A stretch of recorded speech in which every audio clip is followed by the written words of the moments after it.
Hello Godavarikhani. ఇయ్యాలైతే మనం గోదావరికని పోతున్నాం. గోదావరికని కళ్యాణంలో ఉన్న సహజ పిల్లల హాస్పిటల్కి అయితే వచ్చినాం. ఇక్కడ బ్లూ స్టార్ ఏసీ ప్రాబ్లం ఉందని కస్టమర్ అయితే చెప్పిండు.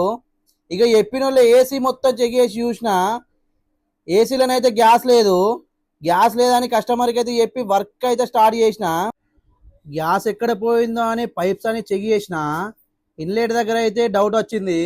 ఇక ఎందుకు ఈ పంచాయతీ అని ముందుగాల హెయిర్ కంప్రెసర్తోనైతే హెయిర్ ఎక్కించుకొని లీక్ ఎక్కడ ఉందో చెక్ చేసిన. నేను చెప్పినట్టుగానే ఇన్లెట్ నట్స్ దగ్గర అయితే లీక్ దొరికింది. మీరు కూడా చూస్తున్నారు కదా. ఇక లీక్ దొరికిన వాళ్ళే నట్స్ మంచిగా టెఫ్లాన్ వేసి ఫిక్స్ చేసిన.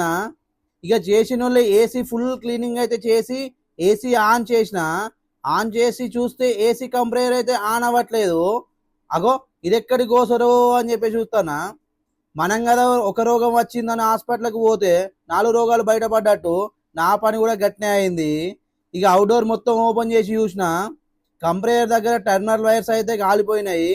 ఇక అవి ఫిక్స్ చేసి వైకింగ్ చేసి గ్యాస్ అయితే ఎక్కించి ఏసీ ఆన్ చేసి కూలింగ్ అయితే చూపెట్టిన. ఇక ఇక్కడ నుంచి రై అని మంచిర్యాల సీసీ కార్నర్కి అయితే వచ్చేసిన. ఇక్కడనైతే వాషింగ్ మిషన్ ఆన్ అయితే లేదు. అలాగే ఏసీ కూడా సర్వీసింగ్ చేయాలని చెప్పిండు. ఇక వెళ్ళి వాషింగ్ మిషన్ అయితే చూసిన. ఎలుకలు వైర్లను పొట్టు పొట్టు కొట్టినాయి. ఆ వైర్లు అన్ని సెట్ చేసి ఏసీ కూడా క్లీన్ చేసి అక్కడ నుంచి ఇంటికి అయితే వచ్చేసినాం. మీ ఇంట్లో కూడా ఏసీ ప్రాబ్లం ఉందా?